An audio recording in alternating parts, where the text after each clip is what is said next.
Hi, I'm Andrew Dull and I'm running for re-election to the ARIN Advisory Council in 2020. First of all, I'd like to thank you for allowing me to serve the Internet community over the past few years, and thank you to the nomination committee for their support for an additional term. In the past year, like many of you, we've had to pivot on the Advisory Council to figure out how to continue ARIN's work without the face-to-face meetings that we normally depend on to socialize, build consensus among members. This virtual meeting is just one of our efforts to continue that work. I think we still have more to learn from our experiences this year.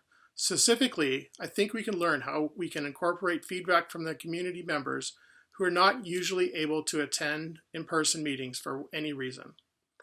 Along with a few of my AC colleagues, we've been putting in quite a few hours this year to work on an update to the policy development process documentation.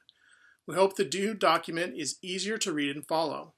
There'll be a breakout group on the PDP this week, and I hope you can attend if you're interested.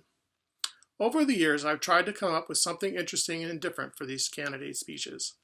This year, I thought I'd reflect briefly on the question of ARIN's greatest challenge, which was also part of the candidate questionnaire. I believe one of ARIN's challenges is continued and active engagement with many different types of networks and network operators. Fundamentally, how do we get a diverse input from communities within the Internet community? At this time, we seem to have a lot of vocal small operators actively participating in the policy development process. But we also need large content and other mid-sized providers to vocally participate. We run the risk of making policies that don't work for the whole community if we only hear from a portion of the community. ARIN works because the operators in this region have decided that ARIN does a good job of managing and maintaining the registry of numbers. We need to continue that trust to continue to be the registry of record. I also believe we need to look harder at how ARIN can help with routing security.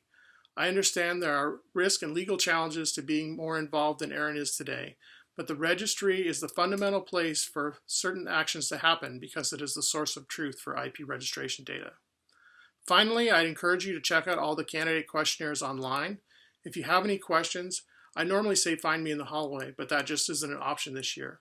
So drop me an email this year. My email is andrew.dull@quark.net. Thanks again for your vote, and take care.